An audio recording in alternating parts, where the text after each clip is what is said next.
se demander pourquoi ont-ils construit les fenêtres si bas par rapport au sol?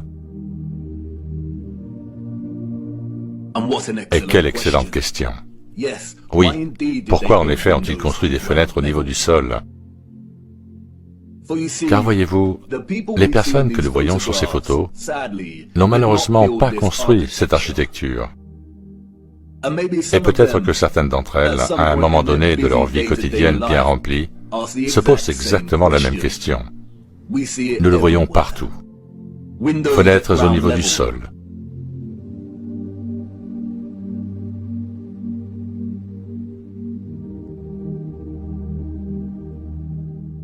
Fenêtres partiellement sous le niveau du sol.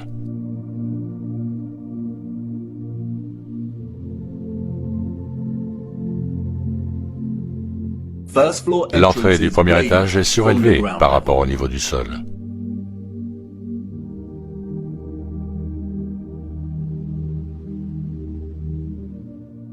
Des marches menant à des entrées situées sous le niveau du sol.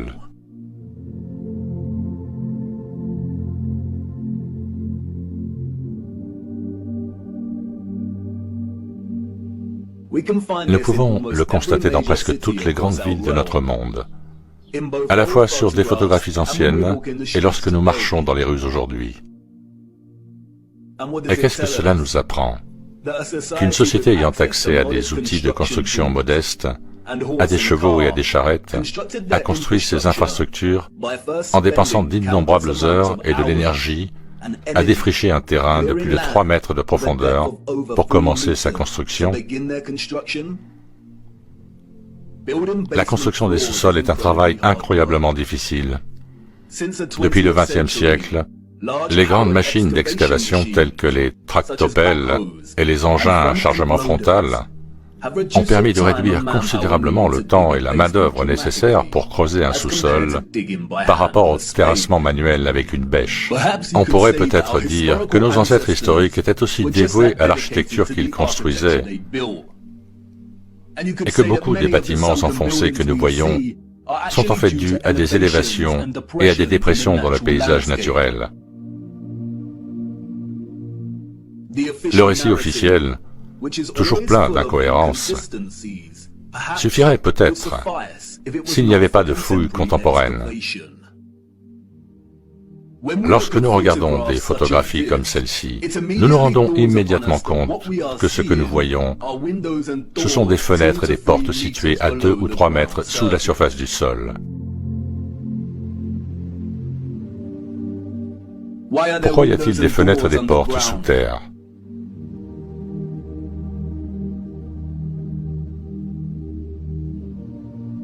Qu'est-ce que nous voyons dans nos villes? L'accumulation naturelle du sol au fil du temps? Les géologues n'ont jamais été capables d'attribuer une valeur cohérente à l'accumulation naturelle de terre végétale dans le monde entier, car c'est impossible. Certaines régions de notre monde connaissent une accumulation constante de terres arables, alors que d'autres régions connaissent une érosion constante. De nombreux historiens et archéologues ont noté que de nombreuses villes ont été détruites au cours des siècles par la guerre, un phénomène naturel comme les tremblements de terre, les cendres volcaniques et les inondations.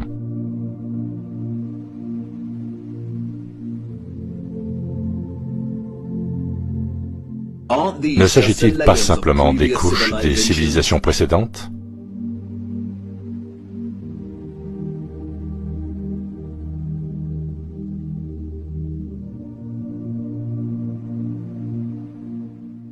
Non, ce n'est pas le cas. Nous voyons encore et encore des étages entiers de bâtiments qui correspondent à l'architecture existante au-dessus de la couche de terre.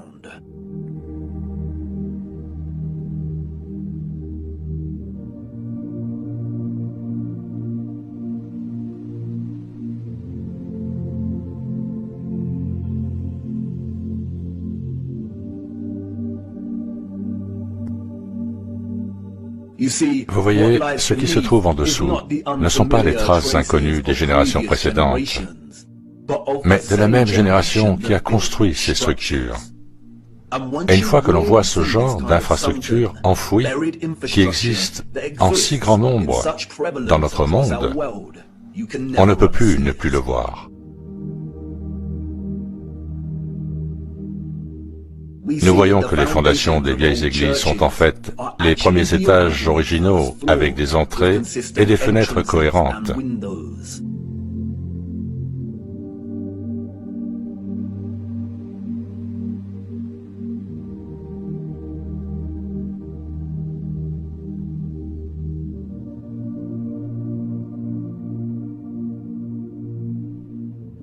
Nous voyons des mosaïques déterrées. Nous voyons des piliers, des colonnes et des arcs qui étaient à l'origine beaucoup plus grands. Et c'est la couche de terre qui a réduit leur taille, comme s'ils n'étaient pas assez grands pour commencer.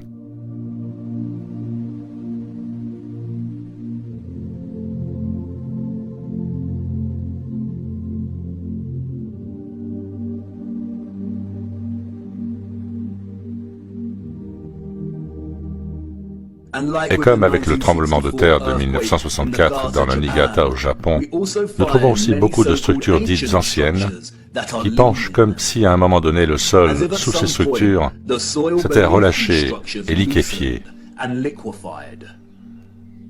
Nous avons la tour de l'église de Seiersen et la tour de notre chère dame de l'église de la montagne en Allemagne, la pagode de la colline du Tigre en Chine, la tour penchée de Neviansk en Russie, le temple penché de Umma en Inde, Utrecht aux Pays-Bas, la tour de Saragosse en Espagne, et bien sûr, la tour de Pise. Les menteurs officiels du monde entier tentent de justifier les structures enterrées et inclinées que nous voyons en nous racontant des histoires d'antiquité et de géologie en constante évolution. Mais cela devient plus compliqué pour eux lorsque nous tournons notre attention vers l'Amérique. Si nous devons croire leurs récits, alors tous les bâtiments que nous voyons sur les photographies du 19e siècle des villes américaines en plein essor sont de construction récente.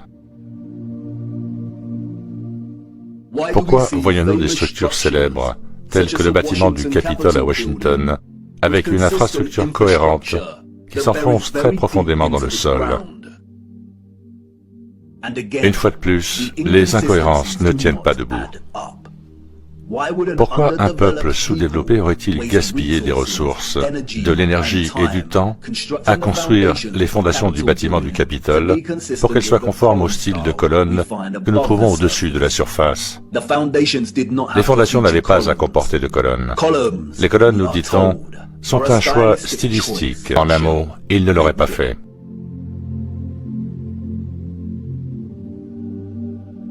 Nous voyons des images qui suggèrent que les gens du 19e siècle se préoccupaient en fait de déplacer une grande partie de l'énorme quantité de boue présente ici, de niveler le sol et d'excaver les structures existantes.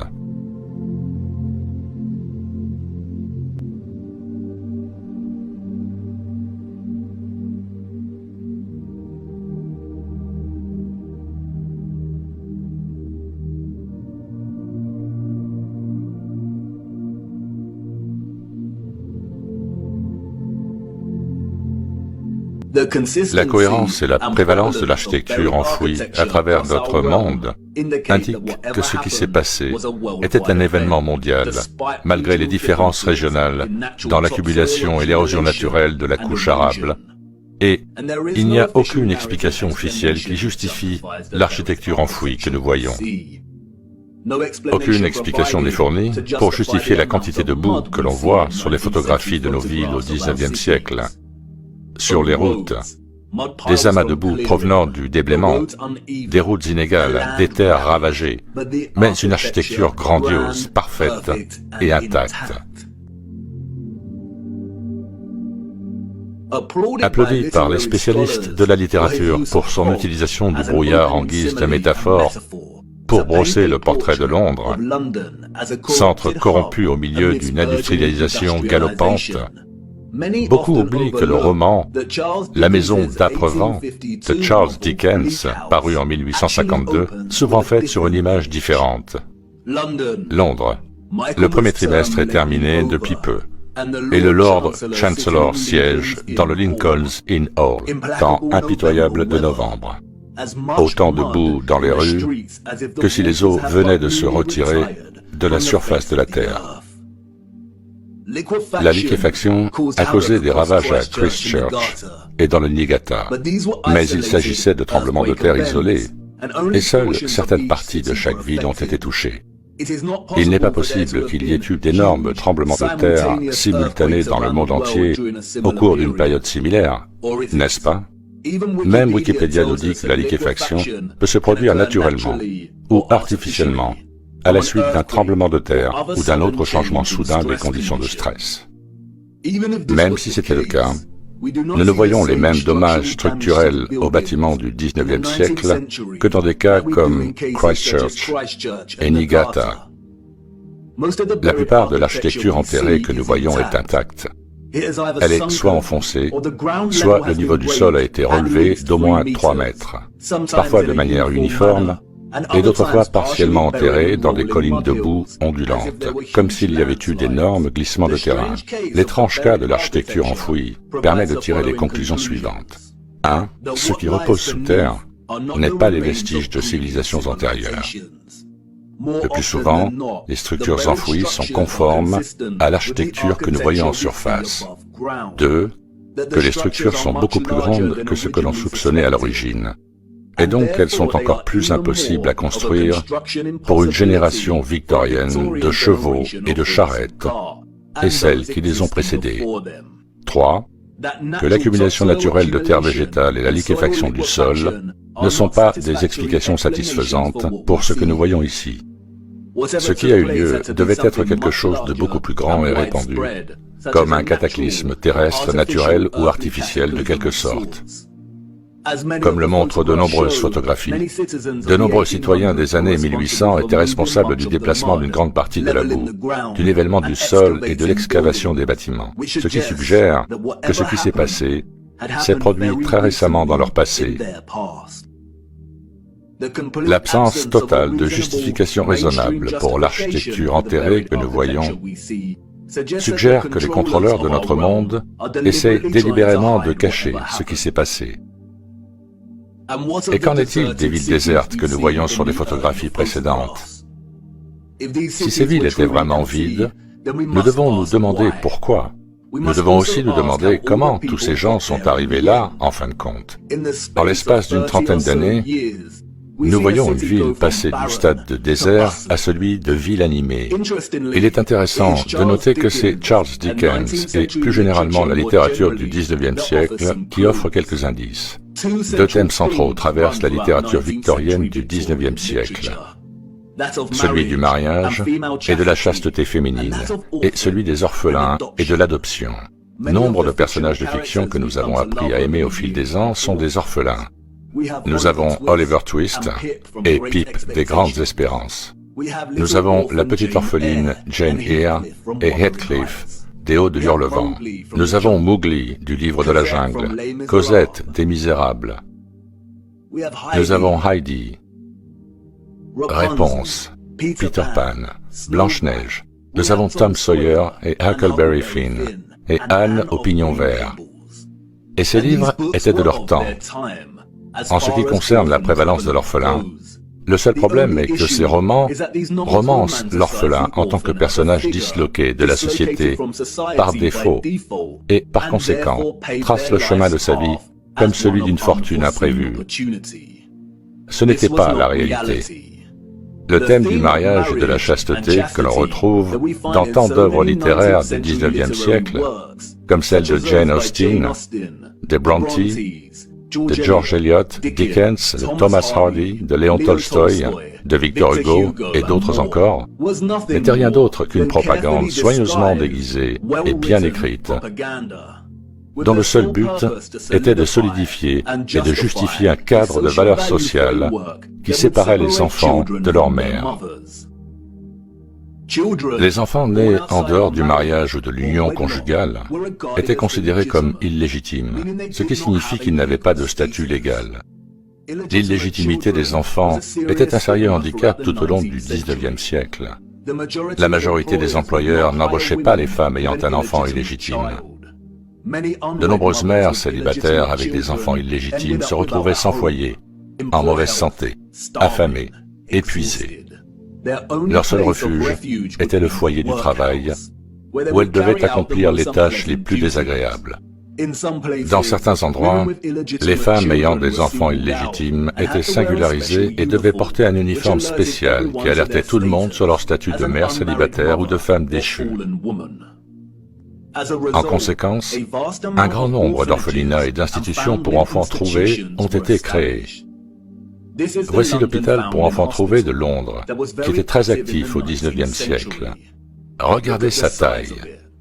Charles Dickens était obsédé par cet endroit. L'inspiration, dit-on.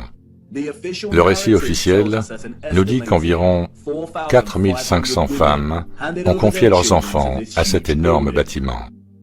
Mais ce n'était qu'une institution. Wikipédia nous donne une liste partielle de plus de 64 orphelinats qui ont été fondés au Royaume-Uni au cours du XIXe siècle. Cette liste n'est que partielle. Le cas particulier de la grande quantité d'enfants sans parents au XIXe siècle est bien documenté par de nombreux chercheurs. En un mot, ils ne l'auraient pas fait.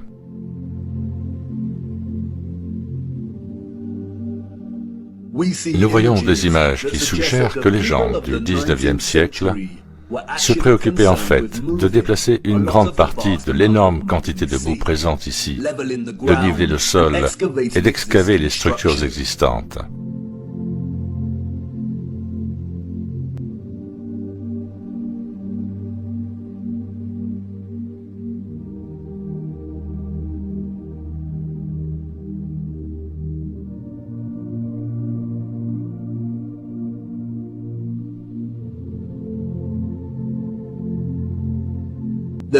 La cohérence et la prévalence de l'architecture enfouie à travers notre monde indiquent que ce qui s'est passé était un événement mondial, malgré les différences régionales dans l'accumulation et l'érosion naturelle de la couche arable. Et il n'y a aucune explication officielle qui justifie l'architecture enfouie que nous voyons. Aucune explication n'est fournie pour justifier la quantité de boue que l'on voit sur les photographies de nos villes au XIXe siècle. Sur les routes, des amas de boue provenant du déblaiement, des routes inégales, des terres ravagées, mais une architecture grandiose, parfaite et intacte. Applaudi par les spécialistes de la littérature pour son utilisation du brouillard en guise de métaphore pour brosser le portrait de Londres, centre corrompu au milieu d'une industrialisation galopante, beaucoup oublient que le roman « La maison d'Âpre-Vent » de Charles Dickens, paru en 1852, s'ouvre en fait sur une image différente. Londres. Le premier trimestre est terminé depuis peu, et le Lord Chancellor siège dans le Lincoln's Inn Hall, temps impitoyable de novembre. Autant de boue dans les rues que si les eaux venaient de se retirer de la surface de la Terre. La liquéfaction a causé des ravages à Christchurch et dans le Niigata, mais il s'agissait de tremblements de terre isolés, et seules certaines parties de chaque ville ont été touchées. Il n'est pas possible qu'il y ait eu d'énormes tremblements de terre simultanés dans le monde entier au cours d'une période similaire, n'est-ce pas? Même Wikipédia nous dit que la liquéfaction peut se produire naturellement ou artificiellement, à la suite d'un tremblement de terre ou d'un autre changement soudain des conditions de stress. Même si c'était le cas, nous ne voyons les mêmes dommages structurels aux bâtiments du XIXe siècle que dans des cas comme Christchurch et Niigata. La plupart de l'architecture enterrée que nous voyons est intacte. Elle est soit enfoncée, soit le niveau du sol a été relevé d'au moins 3 mètres, parfois de manière uniforme, et d'autres fois partiellement enterrés dans des collines de boue ondulantes, comme s'il y avait eu d'énormes glissements de terrain. L'étrange cas de l'architecture enfouie permet de tirer les conclusions suivantes. 1. Ce qui repose sous terre n'est pas les vestiges de civilisations antérieures. Le plus souvent, les structures enfouies sont conformes à l'architecture que nous voyons en surface. 2. Que les structures sont beaucoup plus grandes que ce que l'on soupçonnait à l'origine. Et donc elles sont encore plus impossibles à construire pour une génération victorienne de chevaux et de charrettes, et celles qui les ont précédées. 3. Que l'accumulation naturelle de terre végétale et la liquéfaction du sol ne sont pas des explications satisfaisantes pour ce que nous voyons ici. Ce qui a eu lieu devait être quelque chose de beaucoup plus grand et répandu, comme un cataclysme terrestre, naturel ou artificiel de quelque sorte.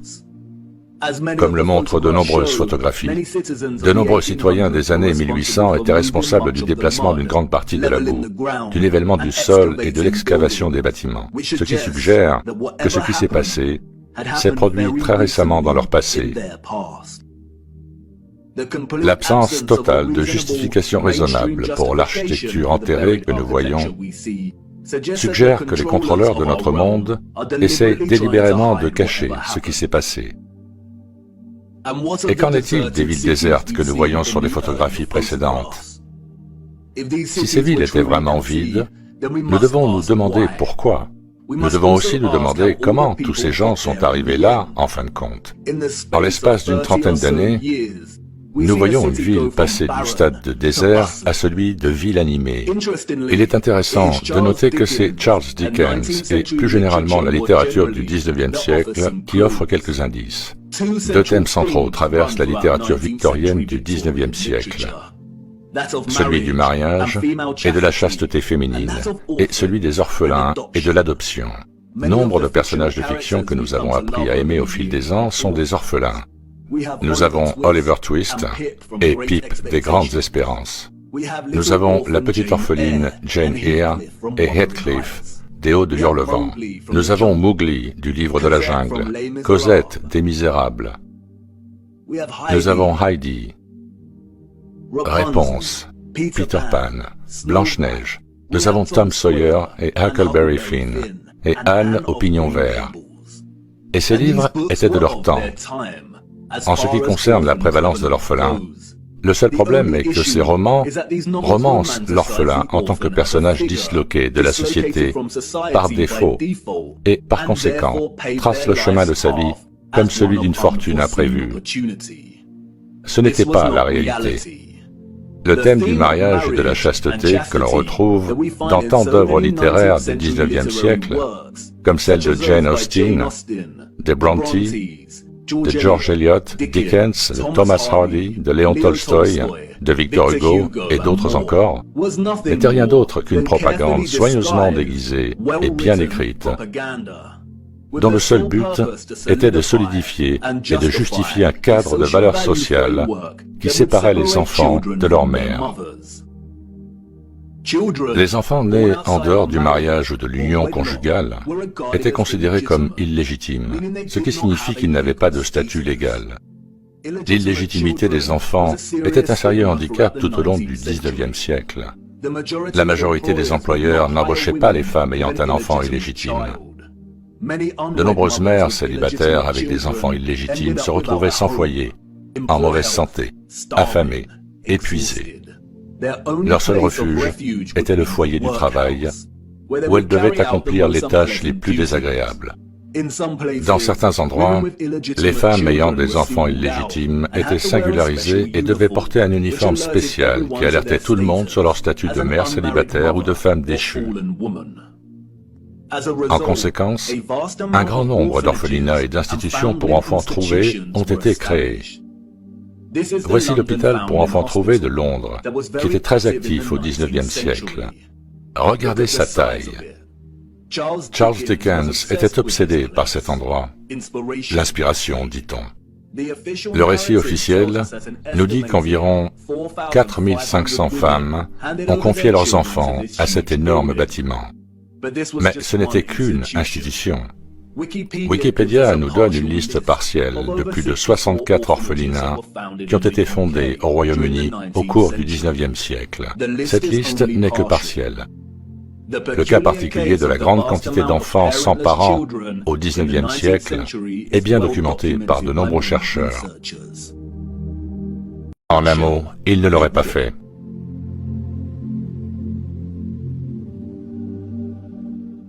Nous voyons des images qui suggèrent que les gens du XIXe siècle se préoccupaient en fait de déplacer une grande partie de l'énorme quantité de boue présente ici, de niveler le sol et d'excaver les structures existantes.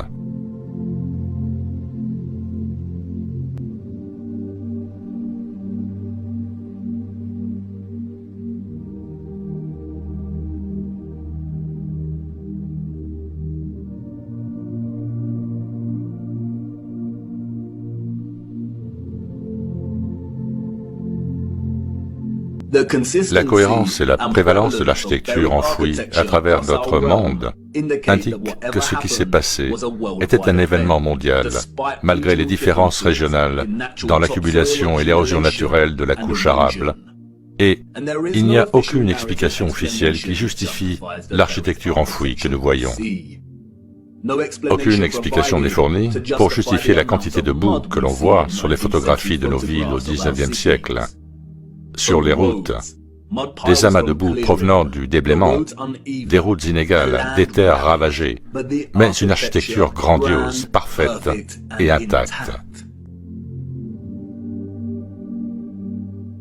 Applaudi par les spécialistes de la littérature pour son utilisation du brouillard en guise de métaphore pour brosser le portrait de Londres, centre corrompu au milieu, et la plupart d'entre eux s'accordent à dire qu'il est presque impossible d'établir des chiffres qui rendent vraiment justice au nombre d'orphelins qu'il y avait durant cette période. Leur trace n'est pas inscrite dans le livre d'histoire. Elle se formait dans la boue et a ensuite été emportée par les eaux. Ce n'était pas seulement le Royaume-Uni, c'était un phénomène mondial. La ville de New York, à elle seule, disposait de 4 asiles d'enfants trouvés qui accueillaient des milliers d'enfants par an. Au début du XIXe siècle, l'Italie signalait 32 000 enfants par an. L'Espagne et le Portugal, 15 000 enfants trouvés par an. Avant 1860, 374 000 enfants enregistrés ont été pris en charge par les seuls asiles de Milan, Naples et Florence. L'historien David L. Ransall affirme que Moscou recevait entre 16 et 18 000 enfants en bas âge par an dans les années 1880 et en envoyait plus de 10 000 par an dans les villages périphériques pour y être placés. En 1882, il y avait en tout 41 720 enfants trouvés du foyer de Moscou vivant dans 32 000 familles d'accueil réparties dans 4 418 villages. Une douzaine de villages comptaient chacun plus de 90 familles d'accueil. Ce que l'on oublie souvent, c'est qu'une série de lois ont été adoptées dans les années 1800, rendant presque impossible pour les mères célibataires de garder leurs bébés. La réforme de la loi sur les pauvres de 1833 a introduit des clauses de bâtardise qui transfèrent l'entière responsabilité de l'enfant illégitime sur la mère. La stigmatisation sociale signifiait qu'elle ne serait pas en mesure de s'occuper de son enfant et qu'elle serait obligée de le remettre aux autorités ou pire encore. Les annonces d'adoption ou de garde d'enfants sont devenues populaires dans les journaux. Et, comme de nombreux chercheurs l'ont souligné, elles étaient une façade pour ce que l'on appelait les fermes à bébés ou les meurtres rémunérés. Comme l'indique Dorothy L. Heller, les annonces peuvent avoir été trompeuses pour le grand public. Mais elle se lisait comme un message codé à l'intention des mères célibataires. Aucune référence n'était demandée et aucune n'était offerte.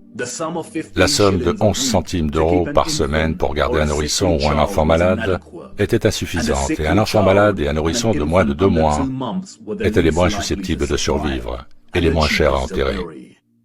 On prenait les nourrissons sans poser de questions, et il était entendu que pour 13 euros, on ne s'attendait pas à ce qu'on pose des questions.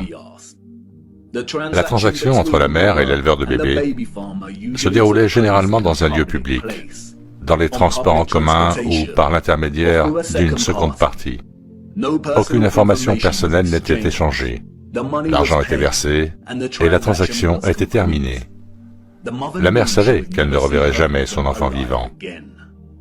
Cependant, la plupart des enfants n'étaient pas assassinés, mais déposés à la porte d'orphelinats ou de foyers de travail. On donnait une toute nouvelle identité à tous les enfants placés dans ces institutions. On leur fournissait temporairement un abri, de la nourriture et des vêtements, puis on les envoyait dans des maisons de travail ou ailleurs. Au XIXe siècle, les photographies étaient rares, mais vers la fin du siècle, nous en voyons davantage. Le dernier continent à connaître un tel exode massif d'orphelins était les États-Unis. Et c'est là que nous voyons les traces des trains d'orphelins. Le premier groupe de ces orphelins est arrivé dans le Michigan en 1854, et à partir de ce moment, le réseau a transporté des centaines de milliers d'enfants à travers les États jusqu'à sa fin en 1929. Officiellement, plus de 97 institutions s'occupaient d'orphelins et de trains d'orphelins au XIXe siècle. Et là encore, cela ne concernait pas seulement les États-Unis. Annie Macpherson entrera dans l'histoire comme une femme qui a exploité plus de 100 000 orphelins et les a expédiés du Royaume-Uni vers le Canada, la Nouvelle-Zélande, l'Afrique du Sud et même jusqu'aux confins de la planète en Australie, pour les vendre comme main-d'œuvre enfantine. Pourquoi voyons-nous tant de photographies d'orphelins dans des foyers de travail? Pourquoi travaille-t-il avec des machines conçues pour être utilisées par des adultes? N'y avait-il pas assez d'adultes à cette époque pour effectuer ce travail? Et puis il y a un cas étrange, celui de l'essor des parcs d'attractions américains au tournant du XXe siècle. En plus des manèges et des expositions, beaucoup de ces parcs présentaient une attraction inhabituelle, les enfantoriums. Les visiteurs de ces parcs pouvaient se promener en dégustant des glaces et passer par ces stations. Une visite équivalente à celle d'une unité de soins intensifs néonatale entièrement fonctionnelle, avec des incubateurs remplis de bébés prématurés endormis. L'histoire a été clémente avec Martin Cooney. Présenté comme un héros, Cooney était l'esprit allemand derrière les incubateurs. Sa première rencontre avec des bébés prématurés, nous dit-on, a eu lieu à l'exposition universelle de 1896. Il a su immédiatement que l'exposition sauverait des vies de bébés. La technologie permettant de maintenir en vie les bébés prématurés était coûteuse et il savait que le public paierait pour voir les bébés en couveuse. Il ferait payer un droit d'entrée dans les parcs d'attractions pour générer des fonds afin d'aider ces bébés à vivre. Les infirmières s'occupaient des bébés sous le regard enchanté du public, comme s'il s'agissait d'une autre attraction. Les expositions de bébés prématurés comprenaient des rabatteurs qui tentaient d'attirer le public pour qu'il vienne voir les bébés. Je ne sais pas ce que vous en pensez, mais je trouve qu'il y a quelque chose qui ne va pas à propos de ces couveuses. Des publicités annonçant des bébés vivants. Beaucoup de foires où Cooney montrait ces bébés présentaient aussi des expositions géniques. L'eugénisme est un domaine de pseudosciences corrompues qui approuve la reproduction sélective pour améliorer la qualité génétique de la population humaine. L'eugénisme a été inspiré par le darwinisme et a été une idéologie motrice qui a alimenté les nazis. Pourquoi les gens paient-ils pour voir des bébés vivants, comme s'ils n'en avaient jamais vu auparavant? Les gens de l'époque n'avaient-ils pas leurs propres bébés? Et où sont les parents de ces enfants? Comment disposaient-ils au XIXe siècle de la technologie nécessaire pour maintenir en vie des bébés prématurés de cette manière? Ou bien quelque chose ne tourne pas rond, une fois de plus, dans le récit officiel. 80 000 bébés prématurés ont été traités dans ces couveuses de parcs d'attractions. 80 000. Les centaines de milliers d'orphelins au XIXe siècle sont à peine croyables. Les femmes étaient-elles vraiment si insouciantes? L'Amérique avait-elle au moins la population nécessaire pour justifier 80 000 bébés prématurés? Nous ne parlons pas ici d'orphelins, mais de bébés nés prématurément. Le récit n'est ni convaincant, ni réaliste. D'où venaient ces bébés? Et la plupart d'entre eux s'accordent à dire qu'il est presque impossible d'établir des chiffres qui rendent vraiment justice au nombre d'orphelins qu'il y avait durant cette période. Leur trace n'est pas inscrite dans le livre d'histoire. Elle se formait dans la boue et a ensuite été emportée par les eaux. Ce n'était pas seulement le Royaume-Uni, c'était un phénomène mondial. La ville de New York, à elle seule, disposait de 4 asiles d'enfants trouvés qui accueillaient des milliers d'enfants par an. Au début du XIXe siècle, l'Italie signalait 32 000 enfants par an. L'Espagne et le Portugal, 15 000 enfants trouvés par an. Avant 1860, 374 000 enfants enregistrés ont été pris en charge par les seuls asiles de Milan, Naples et Florence. L'historien David L. Ransell affirme que Moscou recevait entre 16 et 18 000 enfants en bas âge par an dans les années 1880 et en envoyait plus de 10 000 par an dans les villages périphériques pour y être placés. En 1882, il y avait en tout 41 720 enfants trouvés du foyer de Moscou vivant dans 32 000 familles d'accueil réparties dans 4 418 villages. Une douzaine de villages comptaient chacun plus de 90 familles d'accueil. Ce que l'on oublie souvent, c'est qu'une série de lois ont été adoptées dans les années 1800, rendant presque impossible pour les mères célibataires de garder leur bébé. La réforme de la loi sur les pauvres de 1833 a introduit des clauses de bâtardise qui transfèrent l'entière responsabilité de l'enfant illégitime sur la mère. La stigmatisation sociale signifiait qu'elle ne serait pas en mesure de s'occuper de son enfant et qu'elle serait obligée de le remettre aux autorités, ou pire encore. Les annonces d'adoption ou de garde d'enfants sont devenues populaires dans les journaux. Et, comme de nombreux chercheurs l'ont souligné, elles étaient une façade pour ce que l'on appelait les fermes à bébés ou les meurtres rémunérés. Comme l'indique Dorothy L. Heller, les annonces peuvent avoir été trompeuses pour le grand public. Mais elle se lisait comme un message codé à l'intention des mères célibataires. Aucune référence n'était demandée et aucune n'était offerte. La somme de 11 centimes d'euros par semaine pour garder un nourrisson ou un enfant malade était insuffisante et un enfant malade et un nourrisson de moins de 2 mois étaient les moins susceptibles de survivre et les moins chers à enterrer. On prenait les nourrissons sans poser de questions, et il était entendu que pour 13 euros, on ne s'attendait pas à ce qu'on pose des questions. La transaction entre la mère et l'éleveur de bébés se déroulait généralement dans un lieu public, dans les transports en commun ou par l'intermédiaire d'une seconde partie. Aucune information personnelle n'était échangée. L'argent était versé et la transaction était terminée. La mère savait qu'elle ne reverrait jamais son enfant vivant. Cependant, la plupart des enfants n'étaient pas assassinés, mais déposés à la porte d'orphelinats ou de foyers de travail. On donnait une toute nouvelle identité à tous les enfants placés dans ces institutions. On leur fournissait temporairement un abri, de la nourriture et des vêtements, puis on les envoyait dans des maisons de travail ou ailleurs. Au XIXe siècle, les photographies étaient rares, mais vers la fin du siècle, nous en voyons davantage. Le dernier continent à connaître un tel exode massif d'orphelins était les États-Unis. Et c'est là que nous voyons les traces des trains d'orphelins.